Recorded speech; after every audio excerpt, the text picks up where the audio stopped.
खमंग आणि चटकदार मालवणी पदार्थांचा रंगतदार शो आता घराघरात। मालवणी स्वाद सिंधुदुर्ग लाईव्ह आणि लुपिन फाउंडेशन यांचं आयोजन। मालवणी स्वाद पहा फक्त कोकणचं महाचॅनल सिंधुदुर्ग लाईव्ह वर।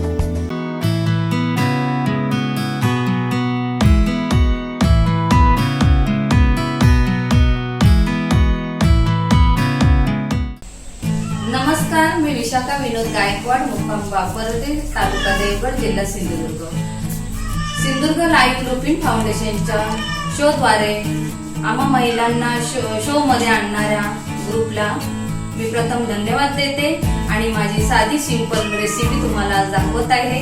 पालेभाजी, मिक्स पालेभाजी। आज मी इथे घेतलाय कांदा, मक्याचे दाणे, त्यामध्ये थोडे शेंगदाणे घेतले, ओले शेंगदाणे जे इथे मी तुम्हाला दाखवलेले आहेत, आणि खोबरं घेतलंय, मिरची घेतली आहे, आणि ही कांद्याची पात जी कांद्याला मोड आलेले होते त्याची, आणि ही मिरची माझ्या घरची आहे, थोडी तिखट आहे ती। यामध्ये मी सगळं मिरची भाजी सर्व मिरची भाज्या मिक्स करून इथे घेतलेले आहेत। आणि हा आहे चवळीचा पाला, ही आहे भोपळ्याची पानं, आणि हा आहे शेगलाचा पाला। आणि हे पात्री म्हणून असतं, कदाचित कोणाला माहीत असेल नसेल, पण मी माझ्या मुलांना दाखवण्यासाठी मी शोधून जंगलातून आणून इथे आमच्या पापरड्यामध्ये जास्त अवेलेबल नाहीये ती, तरी मी आणलेली आहे। ती इथे लावून मी प्रात्यक्षिक करून बघितलं तर ती होऊ शकते। आणि हे आहे उडीदचा पाला, हा आहे उडीदचा पाला, ही आहे चवळीची पानं, ही आहेत भोपळ्याची पानं, आणि हे मी मायाळू घेतलंय जे माझ्या परसात आहे।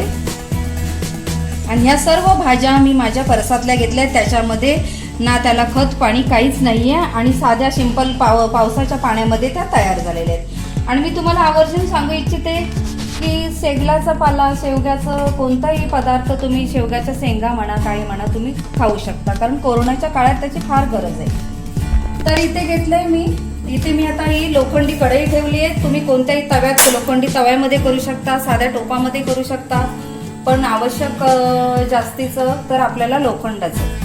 तर मी इथे कढई घेतलेली आहे, मी गॅस पेटवलेला आहे। आता मी कढई ठेवलेली आहे, कढईमध्ये मी तेल टाकते, तुम्ही आवश्यकतेनुसार कमी जास्त टाका, मी जास्त ऑइली बनवत नाहीये। तेल टाकू दे। प्रथम मी थोडे मक्याचे दाणे टाकते, थोडे ओले शेंगदाणे टाकते, तुम्ही आवश्यकतेनुसार, वयोमानानुसार, कारण म्हातारी लोक असतील तर ते चावणार नाही।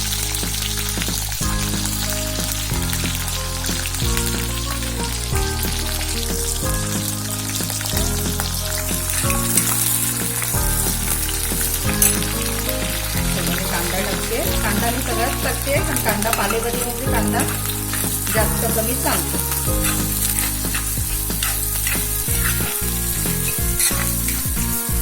माझ्या सासूबाईने छान असं कापून दिलेलं आहे।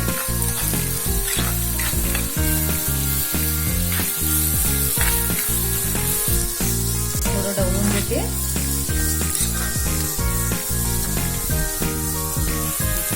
थोडंसं कांदा नरम होण्यासाठी प्रथम थोडंसं मीठ टाकते, नंतर मी टाकणार आहे, कारण कांदा पटकन नरम होईल। कांदा असं काही नाहीये, पालेभाजीमध्ये कांदा जास्त भाजला पाहिजे, कमी जास्त भाजला तरी चालतो। मी आता मक्याचे दाणे थोडे व्यवस्थित बॉईल झालेले आहेत, याच्यामध्ये तुम्ही मूग डाळ पण टाकू शकता, मटकीचे मोड आलेले टाकू शकता, मूग टाकू शकता, मोड आलेले मूग टाकू शकता, निव्वळ पालेभाजी व्हायला नको। आणि हे मिरची मी इथे बारीक करून घेतली आहे, पण अगदीच लहान मुलांसाठी करायचं असेल तर तुम्ही मोठी मी टाकू शकता, कारण काय किती मोठी मिरची आपण साईडला करू शकतो। मी मिरची टाकली,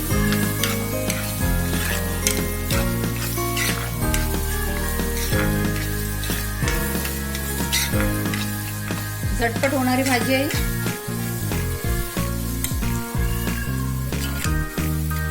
आवडीचं कोणतंही कडधान्य सुद्धा याच्यामध्ये टाकू शकता, उकडण्याची गरज नाहीये, तर ती प्रथम तेलात टाकून घ्यायची। आता मी ही भाजी चिरून घेतलेली आहे. सगळ्या प्रकारच्या भाज्या याच्यामध्ये मी टाकलेल्या आहेत. तुम्हाला जर काही वेळेला कोणती भाजी मिळाली नाही तर कोणतीही एक सिंगल भाजी कोण भेटेल ती केलात तरी चालेल. त्याच्यामध्ये तुम्हाला जे आवश्यक पाहिजे ते कडधान्य तुम्ही घालू शकता. नाही घातलं तरी चालतंय. मी अशा प्रकारची भाजी आता मिक्स करून घेते. याच्यामध्ये उडीद आहे, मायाळू आहे, चवळीचा पाला आहे आणि शेवग्याचं तुम्हाला मी सांगते की शेवगा काही लोकांना सवय असते की पूर्णपणे त्याचं पानं घ्यायची, असं नाहीये. थोडं त्याच्यामध्ये कोवळे देठ असले हे तुम्हाला दाखवते मी. असे थोडे असं आहे बघा, हे बघा, हे असं कोवळं आहे, हे तुम्ही त्याच्यामध्ये तसंच चिरून घालू शकता. एक पान काढण्याची गरज नाहीये असं. आणि अशी फ्रेश भाजी मायाळू असं थोडं गुळगुळीतपणा आहे. हे बघितलं तर तुम्हाला असं तुम्हाला देठ अशी छान वाटेल. ही असं देठ जाड थोडी टाकली ना तरी पण छान वाटेल. ते आपल्या घशासाठी वगैरे चांगलं आहे, गुळगुळीतपणा असतो. आणि झाली माझी भाजी जवळजवळ. आणि पालेभाज्या थोड्या कच्च्या असल्या तरी चालतात, तुम्हाला जसं पाहिजे तसं. आणि अजिबात ह्याच्यामध्ये पाण्याचा अंशच नाही आहे, कारण मी ती मोकळी मिठामध्ये पानं टाकून तुम्ही एका पेपरवर घ्या किंवा तुम्ही कपड्यावर पसरवून ठेवून मग ती चिरू शकता. हे सिंपल साधी कोणालाही आवडेल. आणि याची तुम्ही फ्रँकी विंग करून पण मुलांना देऊ शकता. त्याच्यामध्ये तुम्हाला पाहिजे बटर चीज काय घालायचं ते घालू शकता, असं काय नाही आहे. आणि प्रत्येक लहान उडदाच्या भाजीचा थोडा स्मेल पण यायला लागलाय. तुम्ही जी जास्त भाजीचा वापर कराल त्याचा स्मेल तुम्हाला जरूर येईल. आणि भाजी रेडी झालेली आहे. हे थोडं आणि मी कांद्याची पात पण टाकलेली होती, ती मिरची माझी ती टाकलेली आहे. आणि त्यातून थोडंसं मीठ टाकलेलं होतं. भाजी आता रेडी झाली ना की त्याच्यामध्ये हे थोडं मीठ टाकते. आणि कोणाला आवडत असेल तर चिमूटभर, अगदी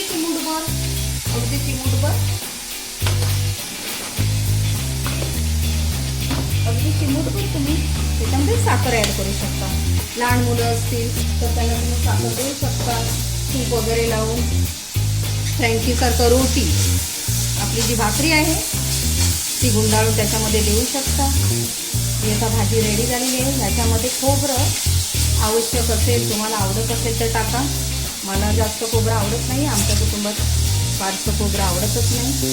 तरी पण तुम्हाला दाखवते ही आपली भाजी रेडी आहे. आता मी भाजी सगळ्यांचं बंद करते. भाजी रेडी झालेली आहे. आपण आता ती सर्व करूया. ती सुद्धा केळीच्या पाण्यामध्ये करूया, कारण केळीच्या पाण्याचा थोडा स्वाद त्याच्यामध्ये मिक्स होईल. आणि कोणी पाहुणा आला तर भाजी नाही म्हणू नका, त्याला अवश्य ही करून घ्या. आणि हां, तुम्हाला जर माझ्या वेगवेगळ्या रेसिपी टाकायच्या असतील तर आमच्या इथे बापरड्यामध्ये रामेश्वर ॲग्रो टुरिझम आहे. तिथे प्रत्येक व्यक्ती इथे येऊन गेली आहे. त्या प्रत्येक व्यक्तीला माझी रेसिपी आवडलेली आहे. सिंधुदुर्ग दूरदर्शन यशोगाथामध्ये पण माझा प्रोग्राम झालेला आहे सह्याद्री वाहिनीवर.